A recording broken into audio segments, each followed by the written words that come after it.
Firman Tuhan diambil dari Lukas 24 ayat 13 sampai 53. Dengarlah firman Tuhan. Pada hari itu juga 2 orang dari murid-murid Yesus pergi ke sebuah kampung bernama Emmaus yang terletak kira-kira 7 mil jauhnya dari Yerusalem, dan mereka bercakap-cakap tentang segala sesuatu yang telah terjadi. Ketika mereka sedang bercakap-cakap dan bertukar pikiran, datanglah Yesus sendiri mendekati mereka lalu berjalan bersama-sama dengan mereka. Tetapi ada sesuatu yang menghalangi mata mereka sehingga mereka tidak dapat mengenal Dia. Yesus berkata kepada mereka, "Apakah yang kamu percakapkan sementara kamu berjalan?" Maka berhentilah mereka dengan muka muram. Seorang dari mereka, namanya Kleopas, menjawab, "Adakah engkau satu-satunya orang asing di Yerusalem yang tidak tahu apa yang terjadi di situ pada hari-hari belakangan ini?" Katanya kepada mereka, "Apakah itu?" Jawab mereka, "Apa yang terjadi dengan Yesus orang Nazaret? Dia adalah seorang nabi yang berkuasa dalam pekerjaan dan perkataan di hadapan Allah dan di depan seluruh bangsa kami. Tetapi imam-imam kepala dan pemimpin-pemimpin kami telah menyerahkan Dia untuk dihukum mati dan mereka telah menyalibkan Dia. Padahal kami dulu mengharapkan bahwa Dialah yang datang untuk membebaskan bangsa Israel. Tetapi sementara itu telah lewat 3 hari sejak semuanya terjadi. Tetapi beberapa perempuan dari kalangan kami telah mengejutkan kami. Pagi-pagi buta mereka telah pergi ke kubur dan tidak menemukan mayat itu. Lalu mereka datang dengan berita bahwa telah kelihatan kepada mereka malaikat-malaikat yang mengatakan bahwa Ia hidup. Dan beberapa teman kami telah pergi ke kubur itu dan mendapati bahwa benar yang dikatakan perempuan-perempuan itu, tetapi Dia tidak mereka lihat. Lalu berkatalah kepada mereka, "Hai kamu orang bodoh, betapa lambannya hatimu sehingga kamu tidak percaya segala sesuatu yang telah dikatakan para nabi. Bukankah Mesias harus menderita semuanya itu untuk masuk ke dalam kemuliaannya?" Lalu ia menjelaskan kepada mereka apa yang tertulis tentang Dia dalam seluruh kitab suci, mulai dari kitab Musa dan segala kitab nabi-nabi.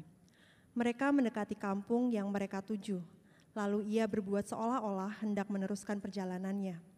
Tetapi mereka sangat mendesaknya, katanya, "Tinggallah bersama-sama dengan kami, sebab hari telah menjelang malam dan matahari hampir terbenam."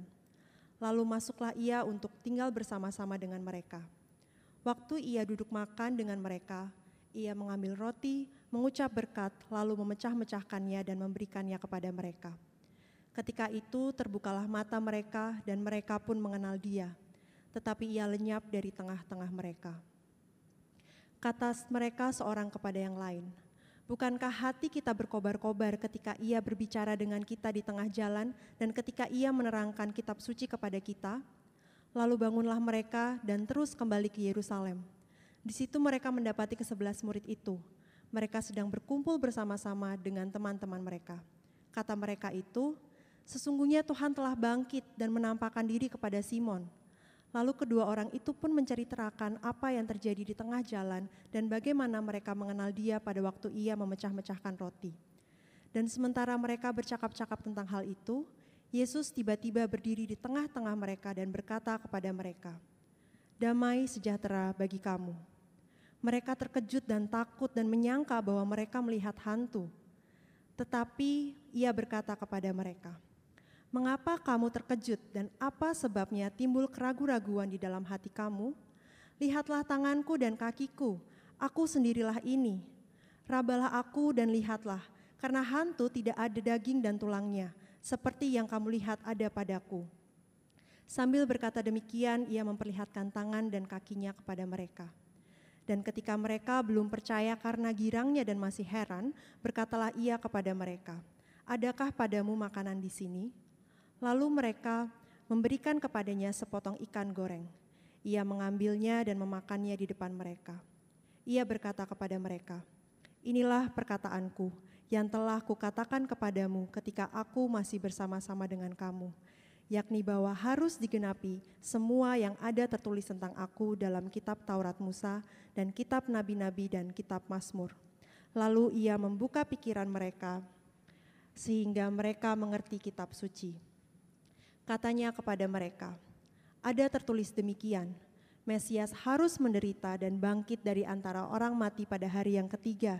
Dan lagi, dalam namanya berita tentang pertobatan dan pengampunan dosa harus disampaikan kepada segala bangsa, mulai dari Yerusalem. Kamu adalah saksi dari semuanya ini, dan aku akan mengirim kepadamu apa yang dijanjikan Bapa-Ku. Tetapi kamu harus tinggal di dalam kota ini sampai kamu diperlengkapi dengan kekuasaan dari tempat tinggi. Lalu Yesus membawa mereka keluar kota sampai dekat Betania. Di situ ia mengangkat tangannya dan memberkati mereka. Dan ketika ia sedang memberkati mereka, ia berpisah dari mereka dan terangkat ke sorga. Mereka sujud menyembah kepadanya, lalu pulang ke Yerusalem dengan sangat bersukacita. Mereka senantiasa berada di bait Allah dan memuliakan Allah. Demikianlah firman Tuhan. Hari ini mari kita berdoa bersama-sama. Bapa di dalam surga, Engkau Allah yang tidak pernah meninggalkan kami. Meskipun kami tidak bisa melihat-Mu secara kasat mata saat ini. Namun, pribadi-Mu tetaplah ada di tengah-tengah kehidupan kami, berjalan bersama-sama dengan kami dan bersekutu bersama-sama dengan semua umat-umat-Mu. Dan itu Kau nyatakan di dalam firman Tuhan yang benar, firman Tuhan yang tidak bersalah, dan firman Tuhan yang memimpin dan menuntun kami untuk menyembah Tuhan setiap saat. Dan hari ini Tuhan, di dalam kami merenungkan visi yang Kau berikan kepada gereja kami kembali hari ini mau mengingat, merenungkan, merefleksikan bagaimana firman Tuhan itu menyatakan Kristus kepada kami setiap saat. Sehingga kami dapat terus melihat Kristus, memandang kepada Kristus dan menyembah Kristus di dalam hati yang benar, dalam motivasi yang tepat, dan mengikuti Kristus di dalam segala kehendaknya, dalam segala misinya untuk memuliakan nama-Mu dan mengabarkan Injil-Mu di tengah-tengah dunia ini. Nyatakan firman-Mu kepada setiap daripada kami Tuhan, berbicara pada setiap daripada kami, dan kami berdoa agar Roh Kudus juga memberikan kekuatan dalam setiap hati kami masing-masing, agar kami dapat melihat dan mengerti kebenaran firman-Mu hari ini. Terima kasih Bapa, dalam nama Kristus kami berdoa dan mengucap syukur. Amin. Saudara, kita akan memulai saudara khotbah dari apa yang kita sebut sebagai Vision Month di bulan Juni tahun 2025 ini, saudara. Sebelum saya memulai khotbah, saya ingin sedikit untuk men-sharingkan apa yang menjadi visi dari Gereja Gospel Providence Church, saudara, seperti yang tertera di depan ini, saudara.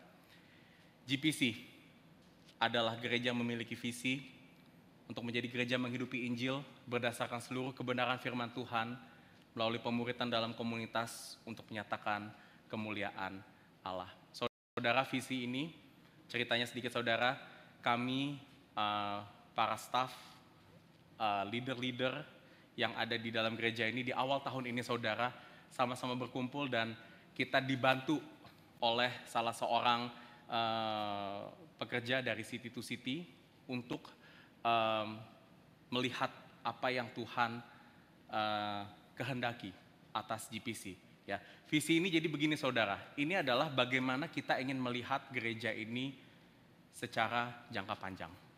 Ini yang kita aspirasikan, ini yang sama-sama kita tuju saudara, dan kita percaya visi ini datangnya bukan hanya dari apa yang kita inginkan, tetapi ada pimpinan Tuhan di sini yang memberikan arahan ini kepada kita semuanya. Visi ini saudara, yang akan menjadi ciri khas, yang akan menjadi satu karakteristik dari GPC yang membedakan itu dengan gereja-gereja lainnya saudara. Yes, kita sama-sama adalah gereja yang dipanggil untuk memberitakan Injil, namun ada warna, ada budaya, ada konteks yang Tuhan berikan di dalam gereja GPC yang mungkin saudara akan terlihat berbeda dengan gereja-gereja lainnya. Dan itulah kenapa penting bagi kami untuk mengadakan Vision Month di bulan Juni ini. Supaya apa saudara?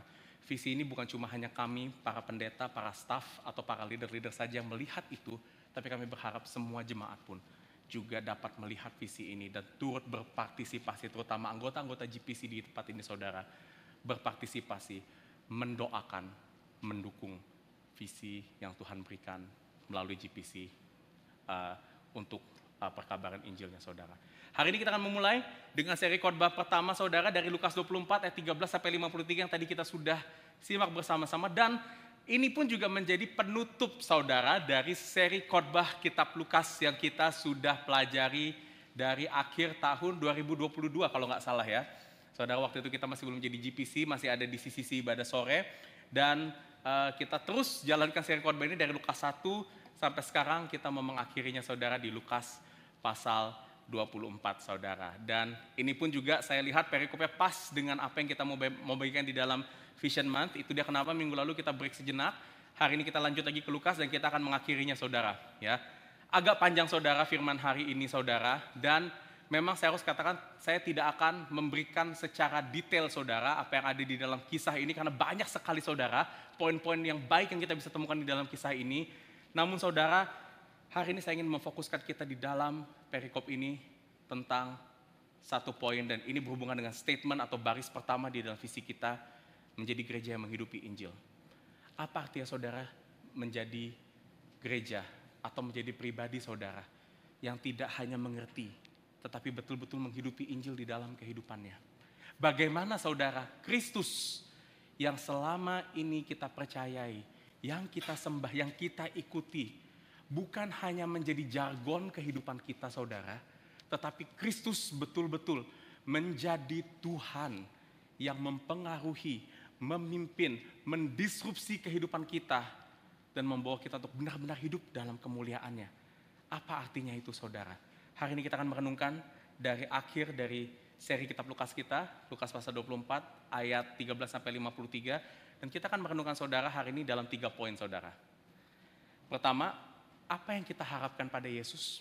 Kedua, bagaimana kita melihat Yesus? Ketiga, bagaimana kita hidup di dalam Yesus. 3 pertanyaan saudara yang akan kita sama-sama diskusikan hari ini, sama-sama kita akan lihat di dalam firman Tuhan hari ini. Dan saudara, seperti biasa jangan tutup Alkitab saudara, karena saya akan merujuk kepada masing-masing pertanyaan ini, masing-masing poin ini secara dekat kepada perikop yang tadi sudah kita pelajari bersama-sama. Dan hari ini berbeda dari sebelumnya, saya akan pakai PowerPoint saudara. Saya akan pakai slides dalam penyampaian poin-poin, penyampaian dari firman Tuhan yang hari ini akan kita dengarkan bersama-sama. So, saudara bisa melihat juga dan mudah-mudahan ini akan membantu kita semuanya dalam mempelajari firman hari ini. Kita masuk ke poin yang pertama. Apa yang kita harapkan pada Yesus? Saudara, kita lihat saudara di dalam seluruh peristiwa yang tadi kita sudah baca bersama-sama, kitab Lukas. Ya, sorry itu agak sedikit typo, harusnya dari 13 sampai 53. Ada 3 peristiwa yang dituliskan di akhir kitab Lukas, dan ini peristiwa yang tadi sudah saya sebutkan adalah peristiwa setelah kebangkitan Yesus. 3 peristiwa ini adalah yang pertama, Yesus menampakkan diri kepada 2 murid dalam perjalanan ke Emmaus di Lukas 24 ayat 13 sampai 35. Lalu disambung dengan Lukas menuliskan tentang Yesus yang menampakkan diri terutama kepada ke-11 murid. Ke-11 murid ini adalah inner circle-nya Yesus yang nanti akan menjadi rasul, saudara, di kitab Kisah Para Rasul. Dan yang terakhir adalah tentang kisah kenaikan Yesus ke surga dari Lukas 24 ayat 50 sampai 53. Jadi ingat saudara, ini adalah 3 kisah yang sebenarnya dirangkum menjadi satu bagian besar saudara di akhir kitab Lukas. Dan tujuannya mau menunjukkan bagaimana Yesus menampakkan dirinya langsung, secara langsung di tengah-tengah umat-umatnya, di tengah-tengah murid-muridnya. Dan apa yang terjadi saudara saat Yesus menampakkan dirinya kepada murid-muridnya? Kita lihat dari peristiwa yang pertama, saat Yesus menampakkan dirinya kepada 2 murid yang ada dalam perjalanannya ke Emmaus. Saudara, kisah ini terjadi tepat, Lukas katakan, di hari ketiga setelah Yesus itu mati. Dan ini adalah hari yang sama ketika Maria dan murid-murid Yesus menemukan kubur Yesus yang sudah kosong. Jadi artinya apa saudara? Ini di hari yang sama ketika Yesus baru saja bangkit. Dan dikatakan saudara, Lukas menuliskan ada 2 orang murid Yesus, yang satu bernama Kleopas, yang satu lagi tidak disebutkan namanya. Dan kedua murid Yesus ini saudara bukan merupakan bagian dari ke-12 murid Yesus yang selama ini kita seringkali lihat di dalam kitab Injil. Dan ini menunjukkan saudara bahwa Yesus itu punya murid itu banyak sebenarnya saudara. Kita bisa lihat kalau di kitab Lukas, Yesus menuliskan dia tidak hanya punya 12 murid, dia pernah mengutus 72 murid saudara. Dia punya mungkin ratusan murid lainnya saudara yang mengikut Yesus dalam pelayanannya saudara. Dan Kleopas serta rekannya ini adalah 2 dari sekian banyak murid-murid Yesus itu. Dan mereka dalam perjalanan pulang ke kampung halaman mereka di Emmaus. Jaraknya 7 mil dari kota Yerusalem, kurang lebih 11 kilo. Perjalanan ini memakan waktu kurang lebih 1,5 jam, saudara, dengan jalan kaki pada saat itu. Dan kenapa mereka pulang, saudara? Karena mereka ditunjukkan, tadi Lukas bilang di di ayat 17 atau di ayat 18, mereka itu muram mukanya. Mereka sedih karena kenapa? Yesus yang mereka ikuti selama ini, yang mereka lihat sebagai guru, telah tiada. Itu yang ada di benak mereka. Dan menariknya, di tengah-tengah perjalanan ini, saudara, 1,5 jam perjalanan dari Yerusalem ke Emmaus, Yesus menampakkan dirinya berjalan bersama-sama dengan mereka, saudara. Dan di situ Yesus bertanya, Kenapa mereka pulang? Ada apa yang terjadi, saudara? Yesus di sini saya rasa bukan yang nggak tahu, saudara. Bukan dia mau merendahkan mereka, tidak.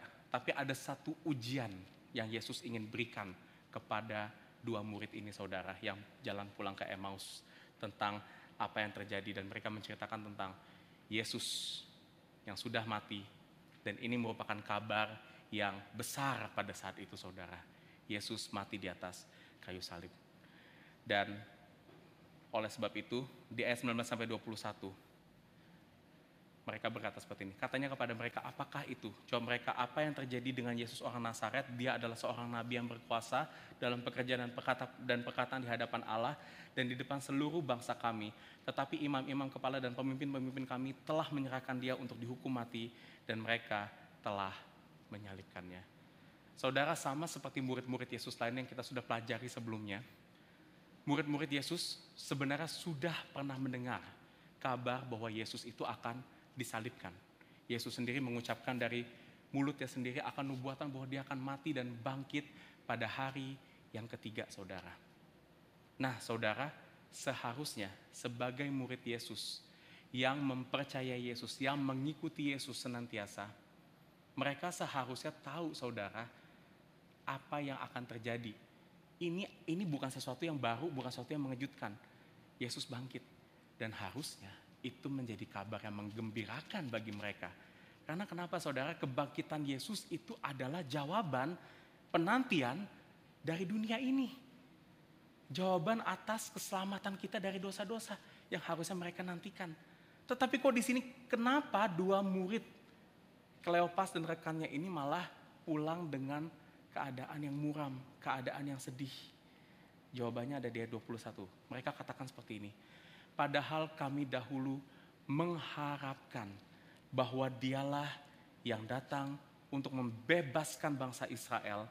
Tetapi sementara itu telah lewat 3 hari sejak semuanya itu terjadi. Saudara, ada yang mereka harapkan kepada Yesus. Dan harapan itu adalah Yesus datang untuk membebaskan bangsa Israel. Apa maksudnya di sini, saudara, membebaskan bangsa Israel? Ternyata, saudara, kenapa mereka sedih, kenapa mereka muram?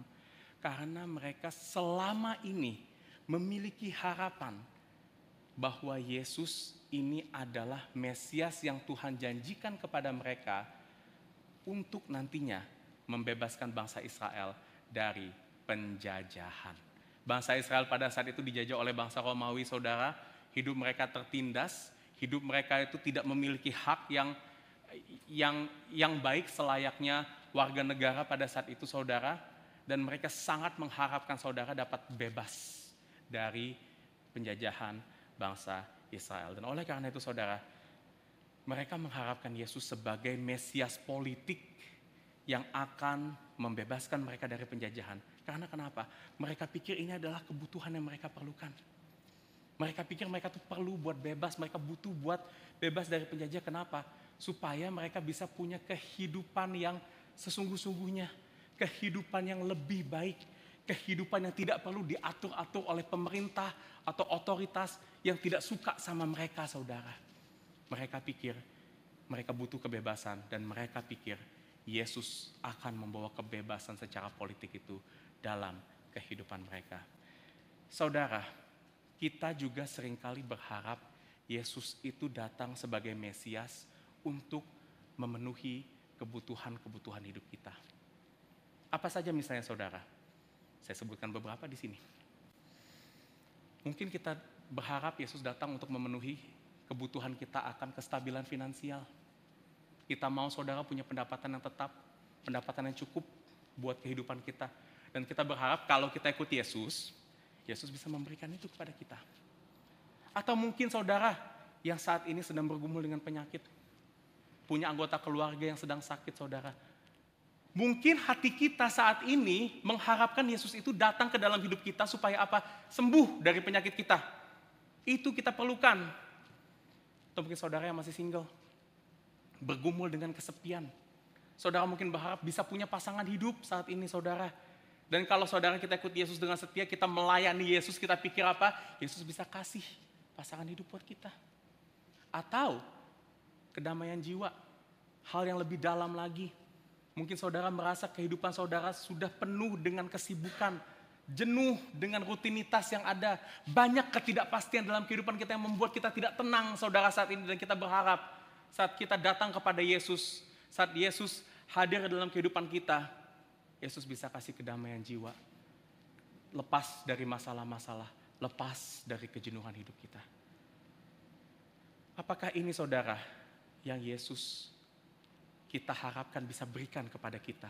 Apakah betul Yesus datang untuk memenuhi kebutuhan-kebutuhan yang kita harapkan ini saudara? Lukas 19 ayat 10.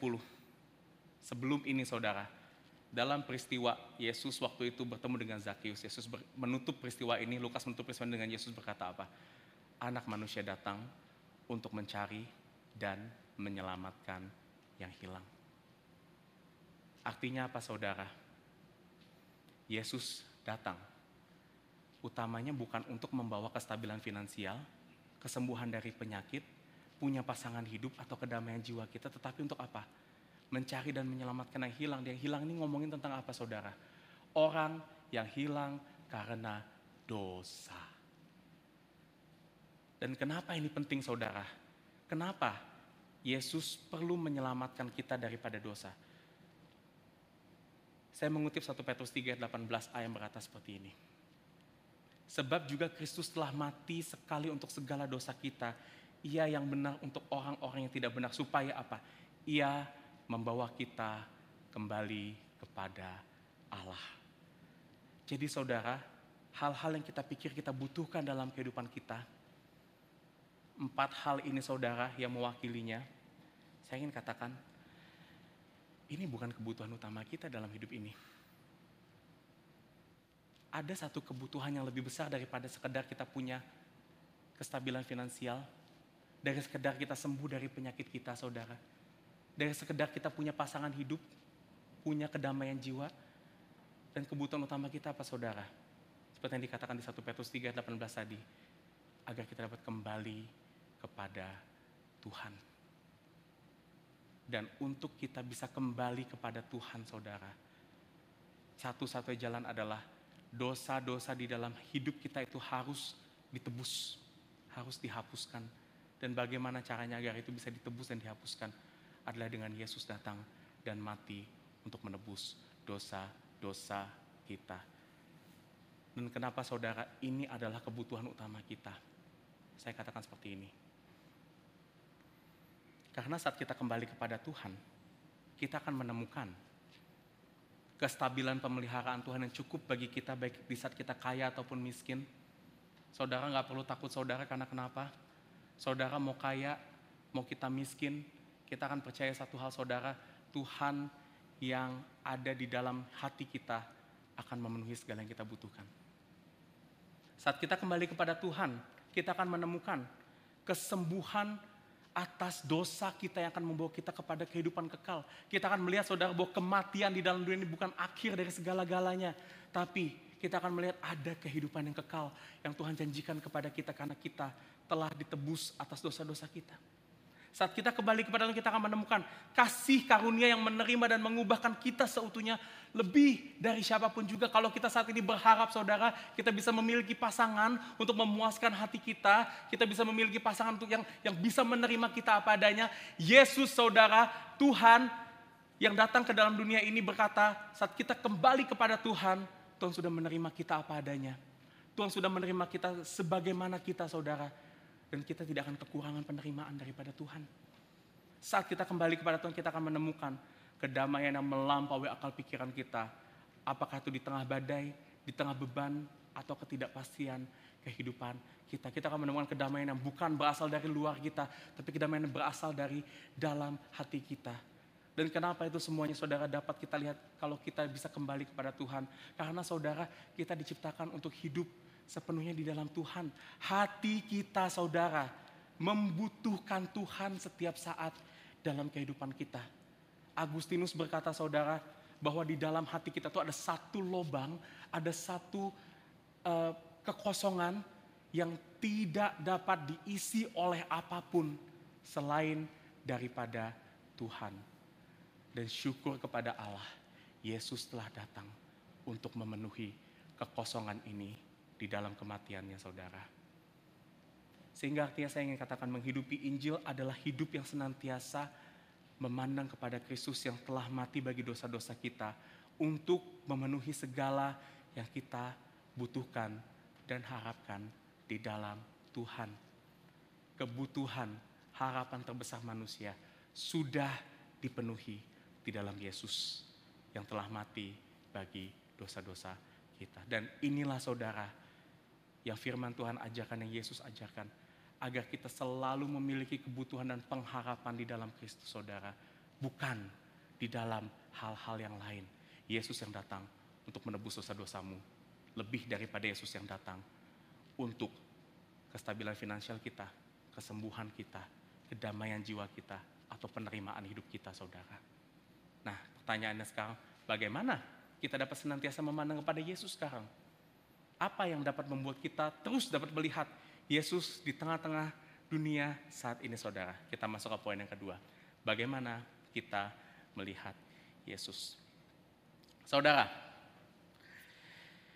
saya ingin memberikan satu data di sini yang kita dapat temukan dari cerita tadi, dari ayat 13 sampai 53 itu, tentang apa yang terjadi kepada Kleopas dan rekannya yang perjalanan ke Emmaus, serta ke-11 murid, saudara, yang bertemu Yesus di dalam suatu rumah. Nah, saudara, saya menemukan ada beberapa pengalaman atau kesamaan pengalaman yang mereka sudah pernah alami bersama-sama dengan Yesus. Misalnya, mereka sudah mengikuti Yesus dalam perjalanan pelayanan Yesus kurang lebih 3,5 tahun. Mereka sama-sama sudah melihat Yesus melakukan banyak mujizat. Mereka sudah pernah dengar pengajaran Yesus sendiri. Apakah itu dalam perumpamaan, saat Yesus berkhotbah di atas bukit, mereka udah dengar langsung, saudara. Mereka juga udah pernah mendengar nubuatan akan kematian dan kebangkitan Yesus seperti yang tadi saya sudah katakan. Lukas mencatat ada 3 kali Yesus sendiri mengatakan tentang ia akan mati dan bangkit di hari yang ketiga, 3 kali, saudara. Mereka juga sudah mendengar atau menyaksikan langsung Yesus ditangkap, diadili sampai mati di atas kayu salib. Dan mereka juga udah dengar kabar kebangkitan Yesus. Tadi kita lihat, saudara, 2 murid, Kleopas dan rekannya berkata, dia sudah mendengar dari para perempuan yang melihat kubur Yesus kosong, bahwa Yesus tidak ada di situ. Mereka udah dengar. Dan beberapa sudah melihat kubur Yesus yang kosong. Beberapa dari ke-11 murid Yesus. Dan mereka sudah melihat Yesus secara langsung setelah ia bangkit. Yesus berjalan bersama-sama dengan Kleopas dan muridnya. Yesus hadir di tengah-tengah ke-11 muridnya dalam rumah, saudara. Mereka sudah melihat Yesus langsung setelah dia bangkit. Tetapi pertanyaannya, saudara, kenapa mereka tidak percaya Yesus? Mereka tidak mempercayai kebangkitan Yesus. Padahal semua informasi, semua bukti sudah mereka dengar dan lihat secara langsung. Kita lihat apa yang dikatakan oleh Lukas dari 24 sampai 15 sampai 16. Di sini katakan, ketika mereka bercakap-cakap dan bertukar pikiran, ini saat Kleopas dan kedua muridnya sedang berdiskusi bersama-sama dengan Yesus, dikatakan datanglah Yesus sendiri mendekati mereka, lalu berjalan bersama-sama dengan mereka. Ayat 16, perhatikan. Tetapi ada sesuatu yang menghalangi mata mereka, sehingga mereka tidak dapat mengenal dia. Ada yang menghalangi mata mereka supaya tidak dapat mengenal dia. Dan ini dibuktikan di Lukas 24 ayat 25, saat Yesus menegur mereka, Yesus berkata, "Hai kamu orang bodoh, betapa lambannya hatimu sehingga kamu tidak percaya segala sesuatu yang dikatakan para nabi." Dan kata bodoh di sini saudara, yang dipakai di sini itu dalam bahasanya adalah kata anontos dalam bahasa Yunaninya, yang berarti itu bukan bodoh secara intelektual, tapi ini adalah bebal bisa dibilang. Bahasa Inggrisnya katakan foolish. Artinya ini adalah satu kebebalan secara moral sebenarnya saudara, yang terjadi yang membuat mereka tidak mempercayai kebangkitan Yesus di sini. Dan apa yang terjadi juga kepada murid-murid saudara saat murid-murid melihat Yesus di dalam rumah, ayat 36 sampai 37, di situ agak salah sedikit, berkata, dan sementara mereka bercakap-cakap tentang hal itu, ini terjadi di ke-11 murid ya saudara ya. Sementara mereka bercakap-cakap tentang hal itu, Yesus tiba-tiba berdiri di tengah-tengah mereka dan berkata kepada mereka, "Damai sejahtera bagi kamu." Responnya apa? Mereka terkejut dan takut dan menyangka bahwa mereka melihat hantu. Akan tetapi ia berkata kepada mereka, "Mengapa kamu terkejut? Dan apa sebabnya timbul keraguan-raguan di dalam hati kamu?" Saudara, ada kebebalan, ada keraguan manusia saudara terhadap Injil. Dan apa yang menyebabkan itu semua saudara? Bukan karena manusia tidak dapat mengerti atau mengalami Injil. Ada hal yang menarik kalau saudara perhatikan saat Yesus hadir di tengah-tengah ke-11 muridnya dalam rumah itu. Ya, ada kalimat yang menarik yang saya nggak masukkan ke PowerPoint saya, tapi dibilang apa? Mereka terheran-heran, mereka bahkan girang, tetapi dalam hatinya tidak percaya saudara. Kok bisa saudara? Girang, terheran-heran melihat Yesus, tapi dalam hatinya tidak percaya saudara. Karena apa saudara? Kepercayaan kepada Yesus itu bukan tentang pengalaman yang menakjubkan dari Tuhan. Saudara, mungkin saya bisa katakan hari ini kita bisa senang melihat Yesus, senang mendengarkan firman Tuhan, senang mendengarkan khotbah-khotbah. Tetapi saudara, hati kita belum tentu saudara itu betul-betul terarahkan atau betul-betul mempercayai apa yang kita senangi saudara. Dan ini terbukti saudara dari apa yang terjadi kepada para murid. Mereka bebal, mereka ragu terhadap Injil karena apa saudara? Ada yang menghalangi mata mereka, dan apa yang menghalangi mata mereka itu? Dosa. Dosa menghalangi mata mereka, mata manusia untuk melihat Injil dengan benar. Dan masalahnya, tidak ada usaha manusia, tidak ada keajaiban alam, atau ilmu apapun yang dapat mengangkat penghalang dosa di hati kita untuk melihat Injil, selain Tuhan sendiri yang mengangkatnya saudara. Dosa adalah penghalang yang jauh lebih besar daripada kekuatan kita. Saudara, kita tidak bisa mengangkatnya dengan seberapa hebat teologi yang kita mengertikan. Kita nggak bisa mengangkat penghalang dosa dengan seberapa besarnya kita sudah melihat pengalaman-pengalaman atau mujizat-mujizat atau karunia-karunia di dalam hidup kita yang itu berkata tentang Tuhan saudara. Hanya Tuhan sendiri yang bisa mengangkat penghalang itu. Dan pertanyaannya, bagaimana Yesus membuka mata kita agar kita bisa melihat Injil dengan benar, mengenal Yesus dengan benar saudara. Menariknya saudara, Yesus ada di tengah-tengah murid-muridnya. Dia ikut perjalanan bersama Kleopas dan rekannya. Yesus berada bersama-sama dengan ke-11 muridnya. Dan biasanya saudara, cara apa yang kita pikirkan orang akan lakukan supaya orang bisa mengenal tentang dirinya? Dia bisa cerita aja saudara tentang dirinya. Ngomong langsung, memperkenalkan dirinya, menceritakan pengalamannya saudara tentang kematiannya, tentang kebangkitannya. Tapi apa yang Yesus lakukan kepada mereka? Ayat 25-27 berkata seperti ini. Bukankah Mesias harus menderita semuanya itu untuk masuk ke dalam kemuliaannya? Lalu, ini menariknya, ia menjelaskan kepada mereka apa yang tertulis tentang dia dalam seluruh kitab suci, mulai dari kitab-kitab Musa dan segala kitab nabi-nabi.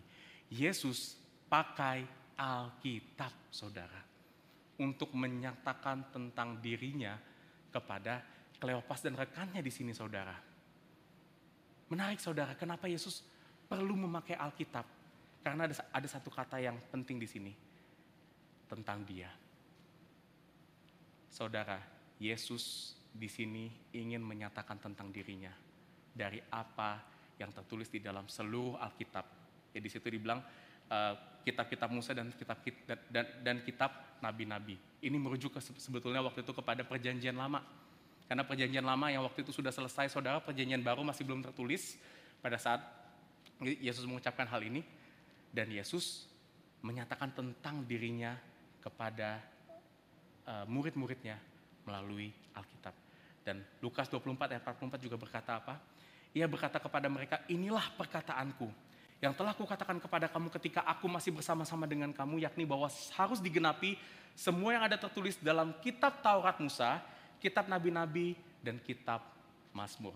Saudara, kitab Taurat Musa, kitab nabi-nabi, dan kitab Mazmur itu adalah 3 bagian, 3 divisi di dalam kitab perjanjian lama yang dipandang atau dipegang oleh tradisi Yahudi pada saat itu.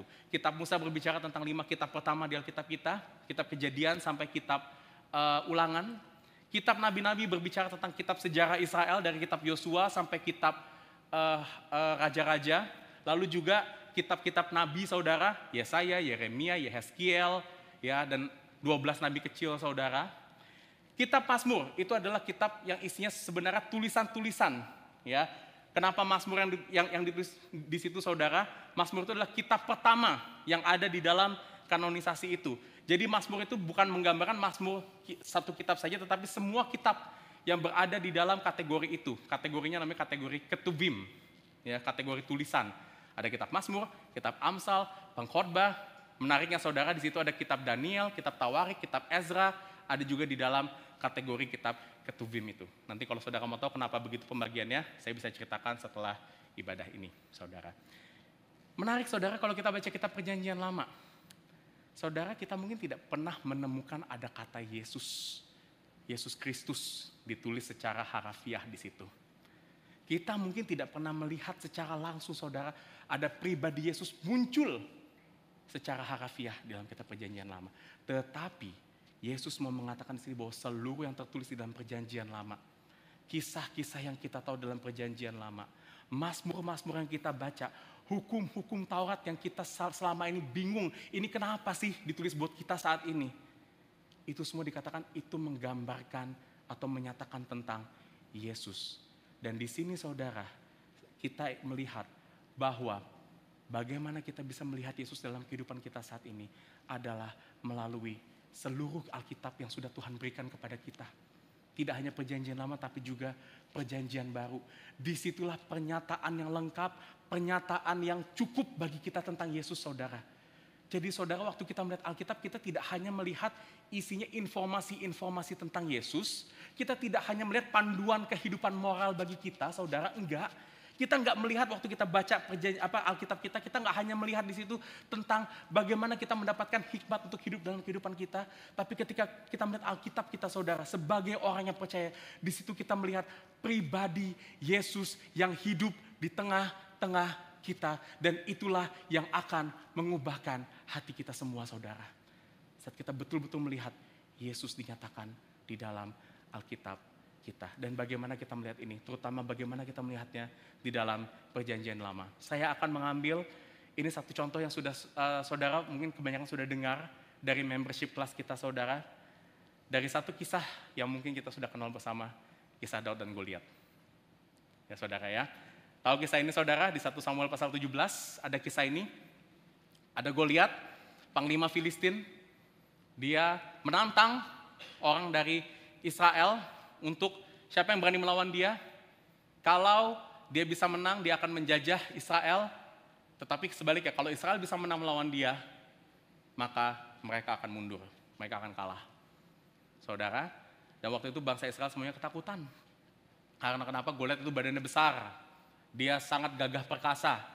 Tidak ada orang Israel yang berani melawan dia. Tidak, rajanya pun pada saat itu Raja Saul tidak berani melawan Goliat ini. Dan biasanya, saudara, waktu kita membaca kitab atau kisah Daud dan Goliat, apa yang biasanya kita lihat? Apa yang biasa menjadi implikasi dalam kehidupan kita? Mungkin ini, saudara, yang seringkali kita lihat waktu kita baca tentang kisah Daud dan Goliat. Kita mengartikan Goliat sebagai apa? Mungkin masalah keuangan kita, masalah besar kehidupan kita, penyakit, masalah kita nggak punya pacar, masalah keluarga kita. Yes, itu bisa jadi itu adalah Goliat yang selama ini kita pikirkan yang dapat menakutkan, menindas kehidupan kita. Dan saat kita melihat Daud kita melihat apa, saudara? Daud itu badannya kecil. Dia yang paling kecil di dalam keluarganya, saudara. Tetapi dia katakan apa? Dia punya iman kepada Tuhan. Dan kita seringkali melihat Daud sebagai orang yang meskipun kelihatan kecil, namun bisa mengatasi masalah hidupnya karena kenapa? Beriman kepada Tuhan. Dia mengalahkan Goliat mati, Daud menang. Dan ini seringkali membawa kita untuk melihat sebuah pesan moral. Yaitu apa? Kita harus punya iman yang kuat kepada Tuhan untuk mengatasi Goliat di dalam kehidupan kita. Ada amin, saudara? Jangan amin. Seringkali ini yang sering kita pikirkan waktu kita lihat kisah di Perjanjian Lama, kisah seperti Daud dan Goliat. Tetapi pertanyaannya, saudara, apakah kalau kita mengartikan kisah ini seperti ini kita melihat Yesus? Dan apakah dari apa yang kita sudah pelajari tadi, ini adalah arti sesungguhnya, saudara, dari kisah Daud dan Goliat? Ternyata, saudara, kalau kita buka di Lukas 2:31-33, dikatakan seperti ini. Sesungguhnya engkau akan mengandung, ini saat itu adalah saat malaikat mendatangi Maria, saudara, untuk mengatakan bahwa ia akan mengandung Yesus Kristus. Malaikat berkata seperti ini, sesungguhnya engkau akan mengandung dan akan melahirkan seorang anak laki-laki, dan hendaklah engkau menamai dia Yesus. Ia akan menjadi besar dan akan disebut anak Allah yang maha tinggi, dan Tuhan Allah akan mengaruniakan kepadanya apa? Tahta Daud, bapa leluhurnya, dan ia akan menjadi raja atas keturunan Yakub sampai selama-lamanya, dan kerajaannya tidak akan berkesudahan. Saudara, kita tahu dalam kisah di Perjanjian Lama, Daud akhirnya menjadi raja Israel, dan melalui keturunan Daudlah nanti kita akan melihat Yesus Kristus itu lahir dari garis keturunan Daud. Dan sehingga, saudara, bagaimana kita bisa melihat kisah Daud dan Goliat? Kita tidak bisa melihat kisah Daud dan Goliat dengan perspektif atau arti yang seperti ini. Tetapi kisah Daud dan Goliat menyatakan Goliat itu adalah masalah terbesar manusia. Badan Goliat yang besar, dia musuh yang menakutkan, dan masalah terbesar manusia itu apa, saudara? Dosa. Dosa seperti Goliat telah menindas, merendahkan kita, membelenggu hidup kita, dan tidak mungkin manusia hidup terlepas daripada dosa. Dan saat kita melihat Daud, kita melihat apa, saudara? Daud yang adalah bapa leluhur daripada Yesus. Di sini sebenarnya firman Tuhan ingin menggambarkan Daud sebagai prototipe dari Kristus. Penggambaran, refleksi, bayang-bayang dari Kristus. Yang meskipun Kristus itu terlihat kecil di dalam dunia, dia datang sebagai hamba yang hina, saudara. Tetapi Yesus dapat mengalahkan dosa di dalam imannya yang senantiasa percaya dan berserah kepada rencana penebusan Tuhan. Sehingga, saudara, yang kita dapatkan saat kita melihat kisah Daud dan Goliat bukan lagi pesan moral, tetapi menjadi pesan Injil.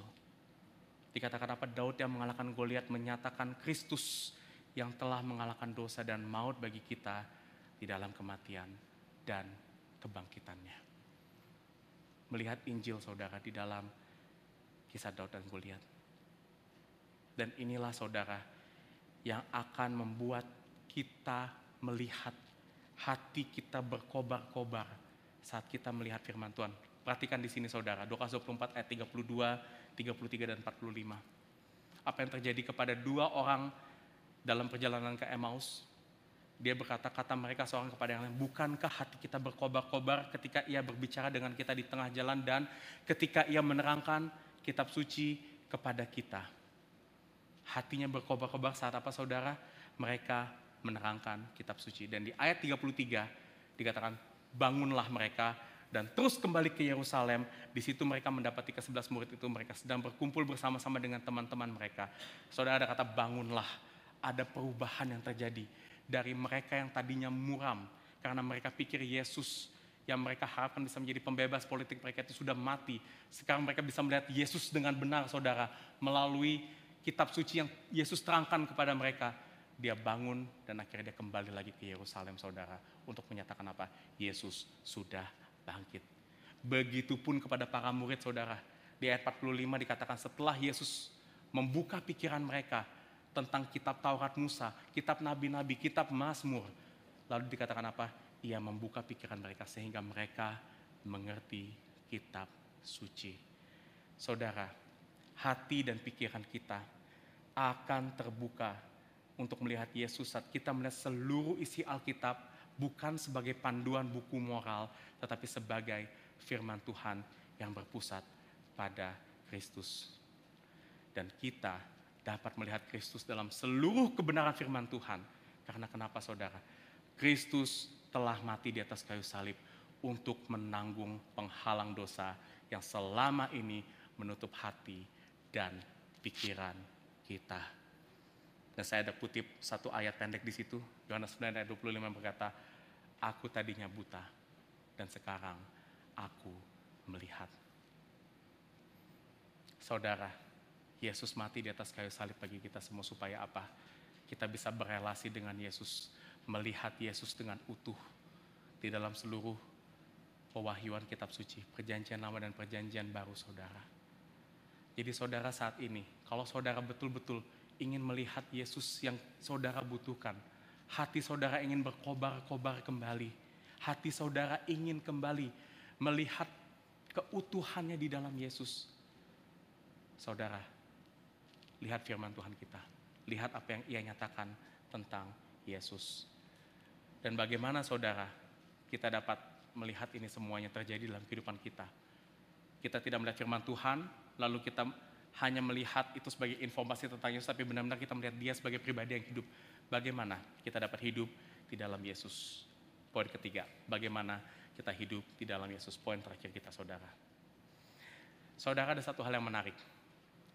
Di akhir dari kisah ini, setelah Yesus membuka pikiran para murid tentang dirinya, Yesus berkata kepada mereka bahwa mereka punya tugas sekarang untuk mereka menjadi saksi, memberitakan tentang apa yang sudah mereka lihat, memberitakan tentang kebangkitan, kebenaran Injil kepada seluruh dunia ini. Yesus berkata ada misi yang mereka harus bawakan. Tetapi menariknya saudara, Yesus bilang di ayat 49, kamu adalah saksi dari semuanya ini dan aku akan mengirim kepadamu apa yang dijanjikan Bapakku, tetapi kamu harus tinggal di dalam kota ini sampai kamu diperlengkapi dengan kekuasaan dari tempat tinggi. Saudara, Yesus katakan di sini, meskipun mereka sudah mengerti sekarang tentang Kristus, mereka sudah melihat Yesus sebagaimana mestinya saudara, Yesus nggak bilang, no, kamu langsung pergi sekarang. Enggak, tapi apa? Suruh tinggal dulu. Karena apa? Mereka harus menunggu apa yang Yesus janjikan kepada mereka. Dan apa yang Yesus janjikan ini saudara? Efesus 1 ayat 13 berkata, di dalam dia kamu juga, karena kamu telah mendengar firman kebenaran, yaitu Injil keselamatanmu. Di dalam dia kamu juga, ketika kamu percaya, dimeteraikan dengan Roh Kudus yang dijanjikannya itu. Ini berbicara tentang janji kedatangan Roh Kudus ke dalam hidup para murid Yesus. Roh Kudus saudara adalah pribadi ketiga di dalam Trinitas, setara dengan Allah Bapa dan Allah Anak, dan Roh Kudus adalah pribadi yang dikirimkan di tengah-tengah hidup kita sekarang setelah Yesus naik ke surga untuk apa? Melanjutkan misi Yesus, melanjutkan apa yang Yesus kerjakan di dalam dunia ini dan di dalam kehidupan kita. Dan saudara, saya ingin memberikan satu kutipan dari Dr. Jordan Stone, seorang pastor, seorang dosen, saudara. Dia berkata seperti ini, kamu tidak punya alasan untuk berharap bahwa Kristus akan ditinggikan, orang-orang berdosa akan diselamatkan, dan orang-orang kudus akan dikuduskan, kecuali Roh Kudus berhembus melalui mulut dan pelayananmu. Saudara, Roh Kudus bukan sekedar kekuatan bagi kita, untuk kita dapat melayani Tuhan, untuk kita dapat menghidupi Injil, untuk kita dapat mengerti, melihat Yesus dalam seluruh kebenaran firman Tuhan. Bukan itu saudara. Tapi Roh Kudus dibilang apa? Segala-galanya. Yang mengerjakan misi kita sekarang saudara, yang memberitakan Injil kepada saudara, yang mengerjakan gereja ini, saya mau katakan saudara, itu adalah Tuhan melalui Roh Kudusnya di tengah-tengah kita. Dan oleh sebab itu saudara, saya ingin katakan, Roh Kudus melanjutkan pelayanan Yesus bukan dengan mujizat atau fenomena-fenomena menakjubkan, tetapi dengan mengarahkan kita pada Injil di dalam seluruh kebenaran firman Tuhan yang sudah selesai. Hari ini saudara, saat saudara mendengarkan firman Tuhan, saudara membaca dan saudara melihat Yesus saudara, itu terjadi kenapa? Karena Roh Kudus yang memberikan pengertian itu. Roh Kudus yang mengarahkan saudara kepada firman Tuhan. Pekerjaan utama Roh Kudus dalam dunia ini saudara, bukan utamanya untuk memberikan fenomena-fenomena mujizat, bukan untuk memberikan karunia-karunia yang sifatnya menakjubkan saudara, tetapi pekerjaan utama Roh Kudus di dalam kehidupan kita, di dalam gereja ini apa? Untuk mengarahkan kita kepada Injil Kristus saudara, mengarahkan kita kepada seluruh kebenaran firman Tuhan, mengarahkan kita untuk melihat Kristus secara utuh. Dan yang terakhir saudara, sekarang kita dapat senantiasa melihat kepada Yesus yang kita butuhkan dan kita harapkan dalam kehidupan kita. Karena kenapa? Roh Kudus telah membuka mata kita kepada Injil dan akan terus mengajarkan dan menerapkan Injil dalam hati kita, serta membawa hidup kita sebagai saksi Injil di tengah-tengah dunia. Saya ingin mengakhiri khotbah saya di dalam statement ini, dan saya ingin mengatakan pada saudara, kita sebagai gereja yang memiliki visi untuk menghidupi Injil saudara, kita telah memiliki segala yang Tuhan berikan untuk menghidupi Injil.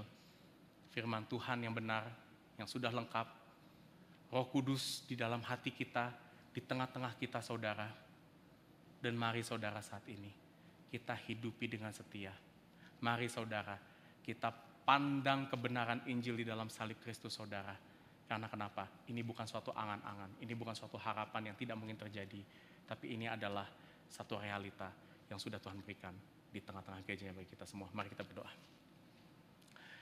Bapa di dalam surga, kami mau sama-sama sebagai satu gereja berdoa Tuhan, agar kami memiliki hati yang benar untuk melihat Injil Kristus di dalam seluruh firman Tuhan. Dan terlebih lagi, Injil itu dinyatakan, diterjemahkan dalam seluruh kehidupan kami saudara. Tuhan, kehidupan kami saudara-saudara di tempat ini. Dan kami berdoa Tuhan, kami tidak bisa lakukan ini sendiri. Kami perlu pertolongan daripada Roh Kudus. Kami perlu Roh Kudus senantiasa memimpin kehidupan kami, memimpin gereja ini, untuk kami menghidupi Injil-Mu dengan setia. Ada banyak memang hal-hal yang kami pikirkan, yang kami mungkin ragukan. Di dalam perjalanan kami mengikuti Yesus, ada kebebalan hati kami, yang seringkali menghalangi kami, untuk kami dapat betul-betul melihat Yesus dan mempercayai pimpinan Yesus dalam kehidupan kami. Namun kami berdoa saat ini Tuhan, agar Roh Kudus terus mengerjakan hati kami, menanggalkan segala kebebalan hati kami, mempertobatkan hati kami, agar kami dapat betul-betul sungguh-sungguh melihat Kristus yang indah dalam kehidupan kami. Terima kasih Bapa, dalam nama Kristus berdoa dan ucap syukur. Amin.